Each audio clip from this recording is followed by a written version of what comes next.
नमस्कार दोस्तों, मेरा नाम है प्रदीप चौहान। बात समझनी है तो पूरी सुननी होगी। दोस्तों, किसी का खौफ किस कदर सरकार को, टेढ़ी से टेढ़ी सरकार को लाइन पे ले आता है, इसका उदाहरण देखना है तो राहुल गांधी की वजह से जो बीजेपी में खौफ है उसको देखिए। किस तरह से राहुल गांधी के दौरों से पहले ही बीजेपी की सरकारें, चाहे वो केंद्र की हो चाहे राज्य की हो, घबरा गई हैं। वो घबराहट में, आनन फानन में कुछ ऐसे कदम उठाना चाहती है ताकि राहुल गांधी जब उन जगहों पर जाएं तो राहुल गांधी के हाथ मुद्दा ना लग पाए। और ये डर, ये खौफ किस कदर काम कर रहा है, अगर आपको इसको देखना है तो दो केसेस को आप देखिए। एक रायबरेली में जो दलित की हत्या हुई थी वो, और दूसरा जो हरियाणा के एक आईपीएस ने अपनी जान दे दी थी, दलित आईपीएस ने। दोनों मामलों को देखिए। पहले आप देखिए जो रायबरेली के हरिओम वाल्मीकि वाला मामला है। राहुल गांधी विदेश में थे, राहुल गांधी विदेश से भी भारत में शायद पहुंचे ही हैं, लेकिन राहुल गांधी विदेश से भी हरिओम वाल्मीकि के साथ जो हुआ उस पर पूरी नज़र रखे हुए थे। उन्होंने अपना मैसेज भी छोड़ा था और उसके बाद राहुल गांधी की लोग, राहुल गांधी की टीम, राहुल गांधी के जो टीम के सदस्य हैं वो लगातार हरिओम वाल्मीकि के परिवार से संपर्क में थे और हरिओम वाल्मीकि के परिवार के लिए इंसाफ की गुहार कर रहे थे। तब तक उत्तर प्रदेश की योगी सरकार जगी नहीं थी।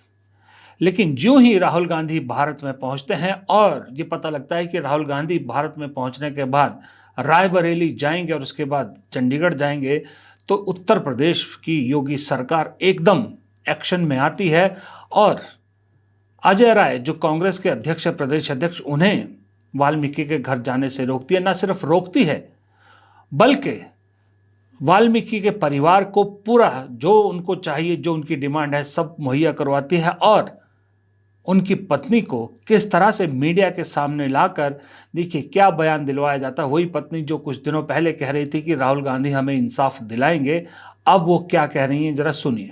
सर, मैं बहुत संतुष्ट हूँ। मुझे पूरी मदद मिल रही है साहब, मैं बहुत संतुष्ट हूँ। अब इसके लिए मेरे कप्तान साहब, मेरे गांव के, मेरे यहाँ के विधायक साहब, मैं इनसे बहुत संतुष्ट हूँ साहब। अब मेरे साथ सारे लोग, हाँ साहब, सबसे मैं खुश हूँ, संतुष्ट हूँ साहब, बहुत संतुष्ट हूँ। और उनको भी अभी जो लोग अभी छूटे हैं वो भी पकड़ जाएंगे। मेरे कप्तान, डीएम, एसडीएम सब लोग आए हैं साहब। मैं कुछ नहीं चाहती, मुझे सारी मदद मिल रही है। बस मुझे न्याय मिलना चाहिए साहब। न्याय मुझे मिल रहा है और भी न्याय चाहिए मुझे, कुछ नहीं कहना। अब इस वक्त बीजेपी आगे कुआं पीछे खाई की हालत में है कि जाए तो जाए कहाँ। ऊपर से, जैसे मैंने कहा ना, जब वक्त बुरा हो तो सब बुरा होता है। ऊपर से दिल्ली में अफगानिस्तान के जो तालिबान की सरकार है, वहाँ के जो विदेश मंत्री आए थे, आमिर खान मुत्तकी, उनकी प्रेस कॉन्फ्रेंस में, और जो हमारे विदेश मंत्री एस जयशंकर, और उनकी प्रेस कॉन्फ्रेंस में महिला पत्रकारों को ना बुलाना, ये अलग से एक बहुत बड़ा मुद्दा बन गया है। न सिर्फ पॉलिटिकल पार्टीज बल्कि महिला पत्रकार, जो देश की जानी मानी महिला पत्रकार है, उन्होंने भी इसको लेकर कड़ा जो है वो खेद व्यक्त किया है या रोष व्यक्त किया है, जिसमें सुहासिनी हैदर, स्मिता शर्मा, इस तरह की सीनियर पत्रकारों ने। क्योंकि ये तालिबान का रोल भारत में कैसे लागू हो सकता है, और हमारे विदेश मंत्री के रहते, सवाल ये उठ रहा है कि हमारे विदेश मंत्री के रहते ये कैसे पॉसिबल हुआ। इस पे भी जाहिर सी बात है, पहले प्रियंका गांधी ने खरी कोठी चुनाई सरकार को, उसके बाद राहुल गांधी ने भी कहा, सीधे सीधे तौर पे कहा कि मोदी जी को एड्रेस करते हुए, कि जिस तरह से महिला पत्रकारों को पब्लिक फोरम पे आने की इजाज़त नहीं दी गई, ये भारत की हर महिला को बताने के लिए काफ़ी है कि मोदी जी आप बहुत कमज़ोर प्रधानमंत्री हैं। जी हाँ, मोदी जी को उन्होंने कहा आप बहुत कमज़ोर प्रधानमंत्री हैं। ये इसका सबूत है, महिलाओं का सबूत है, क्योंकि दावे तो मोदी सरकार महिलाओं को लेकर बहुत बड़े बड़े करती है। अब ये मुद्दा भारी पड़ रहा था। इधर से माशाअल्लाह कल गृह मंत्री, देश के गृह मंत्री अमित शाह एक अखबार के, जो सबसे बड़ा गोदी अखबार है, उसके एक फंक्शन में जाते हैं। वहाँ पर डाटा रखते हैं कि कैसे कैसे हर दशक में इस देश में मुसलमानों की जनसंख्या किस परसेंटेज से बढ़ी है। और इस दौरान भाई साहब कहते हैं कि जो परसेंटेज बढ़ी है वो फिर 11 से लेके अभी तक 21 तक का भी आंकड़ा देते हैं और बताते हैं कि संख्या, मुसलमानों की जनसंख्या बढ़ने का सबसे बड़ा कारण है विदेशी घुसपैठ। अब अमित शाह ने उस कहावत को बिल्कुल सही साबित किया जहां कहा जाता है कि आप किसी पर उंगली उठाते हैं तो ध्यान रखिए 3 उंगलियां आप अपनी तरफ भी उठाते हैं। वही काम अमित शाह ने किया। पूर्व की सरकारों को मुसलमानों के इन्फिल्ट्रेशन, घुसपैठियों को बढ़ावा देने के मामले में जब उंगली उठा रहे थे तो साथ में अपनी तरफ भी उठा ली कि भाई तुम भी तो 11 साल से सरकार में हो, तुम्हारे राज में तो और ज़्यादा मामला बढ़ा है और ज़्यादा घुसपैठ बढ़ी है। तो इस पर अमित शाह कहते हैं कि संसद में तृणमूल कांग्रेस और कांग्रेस के सांसद मुझसे ही सवाल पूछते हैं, मुझ पर उंगली उठाते हैं कि आप गृह मंत्री हो, बीएसएफ सब कुछ, बॉर्डर सिक्योरिटी आपके हाथ में, फिर कैसे ये बढ़ रही है। तो अमित शाह कहते हैं कि भाई देखिए, जवाब अमित शाह का कि एक बार बॉर्डर पे जाके देखिए, कहीं बड़ी बड़ी नदियां हैं, समुद्र जैसी नदियां हैं, कहीं घने जंगल है, कहीं कुछ है, कहीं कुछ है। ऐसे में घुसपैठ रोकना नामुमकिन है। ये देश के गृह मंत्री कह रहे हैं घुसपैठ रोकना नामुमकिन है, क्योंकि इतनी जटिल परिस्थितियां हैं। ये क्योंकि उस चैनल जो जागरण अखबार है उसका कॉपीराइट आ जाएगा, वरना मैं आपको बयान दिखाता। आप गूगल पे जाके सर्च कर लीजिएगा। खुद मान रहे हैं कि घुसपैठ रोकना, पूरी तरह से घुसपैठ रोकना नामुमकिन है, लेकिन जब वोट की बात आती है, जब इल्ज़ाम लगाने की बात आती है, तो किस पे इल्ज़ाम लगाते हैं? पुरानी सरकारों पर लगाते हैं। पुरानी सरकारों का टाइम क्या था? फिर कोई और सिस्टम था, तब भी तो यही सिस्टम था। बल्कि अब तो आपके पास टेक्नोलॉजी ज़्यादा है, आपके पास सब कुछ सहूलियतें ज़्यादा है, पहले तो थी भी नहीं। और घुसपैठ फिर भी आपके टाइम पे ज़्यादा बढ़ी है, और इन्हीं घुसपैठ के नाम पर आप SIR जैसी एक्सरसाइज करते हो। उसके बाद भले ही अपने जो बातों को जो है वो ठीक करने की कोशिश करती हैं, उनकी टीम जो है वो एक्स पर नई नई पोस्ट डालती है, सब कुछ करती है, लेकिन एक बार जो ज़ुबान से निकल गया वो निकल गया।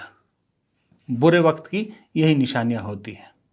दूसरी तरफ अब बिहार का चुनाव है, तो बिहार के चुनाव में जाहिर सी बात है गोदी मीडिया अब बिहार पहुंच गई है। और देखिए किस्मत, देखिए वहाँ भी आज तक जैसा चैनल सर्वे कराता है और सर्वे में एक सवाल पूछता है, क्या राहुल गांधी की जो वोटर अधिकार यात्रा थी बिहार में, उसका फ़ायदा होगा महागठबंधन को? तो देखिए 51% लोगों ने कहा हाँ फ़ायदा होगा, 32.8% ने कहा नहीं, और 16.2% ने कहा कह नहीं सकते। 51% लोग कह रहे हैं कि राहुल गांधी की वोटर अधिकार यात्रा से फ़ायदा होगा महागठबंधन को। वही वोटर अधिकार यात्रा जिसको लेके बीजेपी की पूरी ट्रोल गैंग ने कहा था कि ये सिर्फ और सिर्फ नौटंकी के अलावा कुछ नहीं है, इसमें सब भाड़े के लोग शामिल हो रहे हैं, कोई लोकल लोग शामिल नहीं हो रहा। तरह तरह की बातें कही थी। और इसी यात्रा के दौरान एक वो मामला भी उछाला था जहां प्रधानमंत्री की को एक गाली का मामला जो आया था, माँ को लेकर जो गाली दी गई थी। ये सब करने के बावजूद भी लोग बिहार के कह रहे हैं 51% लोग कि महागठबंधन को फ़ायदा होगा। तो ये सब उसी कहावत का सच करते हैं जिस कहावत में मैंने कहा था ना कि ऊँट पर बैठे आदमी को भी कुत्ता काट जाता है। अब आप इनकी पत्नी के बोलने के अंदाज से यार अच्छे से अच्छा या बेवकूफ़ से बेवकूफ़ आदमी भी ये अंदाज़ा लगा सकता है कि ये जो महिला बोल रही हैं सच्चाई कम है और डर ज़्यादा है। इनके दिल से निकली हुई बात कम है, इनसे बुलवाया गया है वो ज़्यादा है। लेकिन क्योंकि राहुल गांधी ने आना है, राहुल गांधी से बड़ा मुद्दा ना बना पाए, योगी सरकार कहीं घिर ना जाए, इसलिए आनन फानन में उनके परिवार से जो भी वादा कर दिया होगा, मुझे नहीं मालूम क्या वादे किए गए हैं, लेकिन जो उनकी पत्नी कह रही है कि इंसाफ दिलाया जाएगा, उनके साथ सब सहयोग कर रहे हैं, ये सब आनन फानन में कर दिया गया। ये तो रही बात रायबरेली के वाल्मीकि परिवार की। अब राहुल गांधी को हरियाणा भी जाना है, चंडीगढ़ भी जाना है, जहां हरियाणा के सीनियर IPS ADG लेवल के IPS अधिकारी ने, वाई पूरन कुमार ने जो अपनी जान दी, वहाँ भी जाना है, क्योंकि उन्होंने भी अपने जो अंतिम चिट्ठी लिखी है उसमें लिखा है कि किस तरह से हरियाणा के सीनियर IAS और IPS ऑफिसर ने उन्हें मजबूर किया अपनी जान देने पर, क्योंकि वो दलित है। दलित एट्रोसिटी के चलते उन्हें अपनी जान देनी पड़ी। तो राहुल गांधी को वहाँ जाना था, और वहाँ भी राहुल गांधी ने अपने आने से पहले अपनी पूरी टीम को भेज रखा था। उनके जो एससी सेल के अध्यक्ष हैं वो उनकी पत्नी से जाके मिले, जो सीनियर आईएएस अधिकारी है हरियाणा की। अब उसके बाद लगातार कभी रणदीप सुरजेवाला रहे, कभी दीपेंद्र हुड्डा गए हैं, लगातार सब लोग राहुल गांधी की टीम से वहाँ जाके उस परिवार के साथ खड़े दिखे। लेकिन राहुल गांधी खुद देश में नहीं थे तो वो नहीं गए थे, लेकिन राहुल गांधी, मैंने कहा, जैसे ही देश में पहुंचते हैं और पता लगता है कि रायबरेली के बाद वो चंडीगढ़ भी जाएंगे, तो जिस तरह से रायबरेली में उत्तर प्रदेश सरकार एकदम से एक्टिव हो जाती है, उसी तरह से चंडीगढ़ में चंडीगढ़ एडमिनिस्ट्रेशन, जो केंद्र सरकार के अंदर आता है क्योंकि यूनियन टेरिटरी है, और हरियाणा की बीजेपी सरकार दोनों एक्टिव हो जाती है। जिन वाई पूर्ण कुमार का अब तक उनकी पत्नी ने पोस्टमार्टम नहीं होने दिया, क्योंकि उनकी डिमांड है कि जब तक जिन लोगों के खिलाफ उनके पत्र लिख के उनके खिलाफ एफआईआर दर्ज तो हो चुकी है, जब तक उनकी गिरफ्तारी नहीं होती है, जिसमें हरियाणा के डीजीपी भी शामिल है, जिसमें हरियाणा के चीफ सेक्रेटरी भी शामिल है, पूर्व डीजीपी, पूर्व चीफ सेक्रेटरी समेत 16 बड़े आईपीएस आईएएस अधिकारियों के नाम हैं, जब तक उन्हें गिरफ्तार नहीं किया जाएगा, उनकी पत्नी का कहना है, जो जैसे मैंने पहले बताया वो खुद भी एक सीनियर आईएएस है हरियाणा की, वो पोस्टमार्टम नहीं होने देंगी। लेकिन क्योंकि मैंने कहा ना, राहुल गांधी को जाना है, अब राहुल गांधी को जाएंगे तो जाहिर सी बात है मुद्दा सिर्फ देश तक नहीं रहेगा, मुद्दा सिर्फ पंजाब चंडीगढ़ तक नहीं रहेगा, मुद्दा इंटरनेशनल हो जाएगा। इसलिए अब केंद्र सरकार और हरियाणा सरकार ने दबाव बनाने की कोशिश की जा रही कि किसी तरह से राहुल गांधी के पहुंचने से पहले पूर्ण कुमार का पोस्टमार्टम करा दिया जाए। से हमने फैमिली से हमने रिक्वेस्ट की है कि आप जल्दी से जल्दी पोस्टमार्टम कराएं। सर अभी क्या रीजन दे रहे हैं उनका क्या कहना है? उनके अपने कुछ ग्रीवांसेज हैं, कुछ पॉइंट्स हैं, उन पे हम बात कर रहे हैं। और हम डीजीपी साहब सस्पेक्ट्स का नाम आप सस्पेक्ट कॉलम में क्यों नहीं दे रहे? जो फैमिली की डिमांड है, इन्वेस्टिगेशन अभी चल रहा है, इन्वेस्टिगेशन ऑन है, स्पेशल इन्वेस्टिगेशन टीम बना दी गई है, आईजी साहब उसको हेड कर रहे हैं, और उसमें इन्वेस्टिगेशन की जो प्रक्रिया है वो चली हुई है, और वो एसआईटी अपना काम कर रही है, और जैसा कोई फर्दर अपडेट होगा आपके साथ शेयर किया। और दोषियों को कड़ी से कड़ी सजा मिलेगी। लेकिन पिछले कंप्लेंट देने के बाद पिछले 2-3 दिनों में जो न्याय का चक्र है वो जिस गति से घूमना चाहिए वो नहीं घूम रहा। आज आपने देखा परिवार की बिना सहमति के पोस्टमार्टम तक की बात सरकार ने सोची, जो कि मैं समझता हूं कि स्वीकार्य नहीं है। ये चीज़ें 2 दिन, 3 दिन पहले, 4 दिन पहले भी हो सकती थी। ठीक राहुल गांधी के पहुंचने से पहले ही ये सब कवायतें की जा रही है। तो इसका मतलब जिसे पप्पू पप्पू कह के, बालक बुद्धि कह के नकारते थे, आज उस बालक बुद्धि का इतना खौफ है कि उसके पहुंचने भर की खबर से ये हालत हो गई है कि ज़मीन खिसक जाती है पैरों के नीचे से बीजेपी और बीजेपी के सरकारों की, और आनन फानन में इस तरह के कदम उठाने पड़ते हैं। और मज़े की बात है ना, जब किस्मत ख़राब हो ना तो कहते हैं ऊँट पे बैठे आदमी को भी कुत्ता काट जाता है। बीजेपी के साथ भी कुछ ऐसा ही है। अब इस हरियाणा के आईपीएस ऑफिसर के मामले में ही हरियाणा की आईपीएस एसोसिएशन और आईएएस एसोसिएशन ने भी सरकार को घेर दिया है, कड़ी कार्रवाई की मांग की है, और सोनिया गांधी ने भी चिट्ठी लिखी है। दूसरी तरफ उधर उत्तर प्रदेश के मामले में और chief justice of India Gavai के मामले में भी लगातार विरोध की आवाज़ें उठ रही। अब दिक्कत बीजेपी की ये है कि अगर बीजेपी कार्रवाई करती है, जो कार्रवाई बनती है, तो अपने कोर वोटर यानी स्वर्ण वोटर के नाराज़ होने का खतरा मोल लेती है, और अगर नहीं करती है तो दलित वोट अपने से नाराज़ हो जाए, छिटक जाए, ये भी अफोर्ड नहीं कर सकती।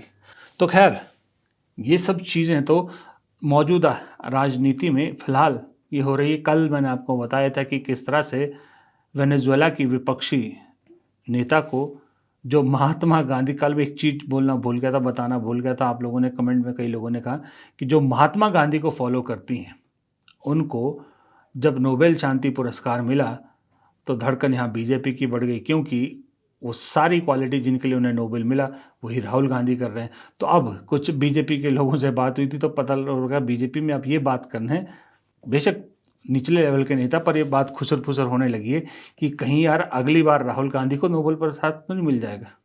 सोचिए, इतना घबराने लगे हैं कि कहीं राहुल गांधी को नोबेल तो नहीं मिल जाएगा। अगर मिल भी गया तो आपको खुशी मनानी चाहिए कि आपके देश के किसी नेता को मिले, कि दुख मनाए। बीजेपी वाले लोग इसको लेकर भी ज़्यादा कंफ्यूज हैं। ये खैर हालत मानसिक रूप पे जो है ना, इतने जो है वो हो गई, कमज़ोर हो गई है।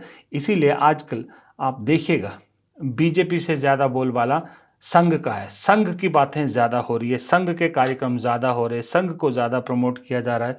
बीजेपी को कहीं थोड़ा सा पीछे किया जा रहा है, क्योंकि बहुत सी चीज़ें हैं जो मैं कहना नहीं चाहना, दिखाऊंगा भी नहीं। बीजेपी के नेता पिछले कई दिनों से क्या कह रहे हैं, प्रधानमंत्री समेत हर एक नेता स्वदेशी अपनाओ, स्वदेशी अपनाओ, यही कह रहे हैं ना। लेकिन कल करवा चौथ का त्यौहार था। बीजेपी के बड़े बड़े नेताओं के आप फोटोग्राफ देखिए सोशल मीडिया पे, कोई विदेश में खड़ा होकर फोटो खिंचा रहा है अपनी पत्नी के साथ और करवा चौथ की बधाई दे रहा है। कोई एप्पल का आईफोन से फ़ोटो खींच के जो है वो बधाई दे रहा है करवा चौथ की, स्वदेशी अपनाने की। कोई योगी जी तो बल्कि ये कह रहे हैं, नाम रवि किशन का लिया लेकिन सुना किसी और को रहते, जब योगी जी ने कहा कि रवि किशन से मैं कहता हूँ कि उतना ही बोलो जितना कर सको, वही बोलो जो देसी पहन सको। यानी आप समझ रहे हैं ना किसके बारे में, किसको लपेट लिया उन्होंने, प्रधानमंत्री को। क्योंकि प्रधानमंत्री बात स्वदेशी की करते हैं लेकिन पहनते सब कुछ विदेशी हैं। ये फिलहाल बीजेपी का आलम है और ये फिलहाल बीजेपी की हालत है। फिलहाल इस वीडियो में इतना ही। पसंद आए वीडियो तो लाइक ज़रूर कीजिएगा। आपके लाइक करने में कोई मेहनत नहीं लगती, लेकिन हमें बहुत मदद मिलती है। कमेंट बॉक्स में भी आप राय ज़रूर दीजिएगा, वो बहुत अच्छी लगती है, बहुत पढ़ने में मज़ा आता है, बहुत ज्ञानवर्धन होता है। और अगर आपने चैनल को सब्सक्राइब नहीं किया है तो गुजारिश है चैनल को सब्सक्राइब ज़रूर किया कीजिए। नमस्कार।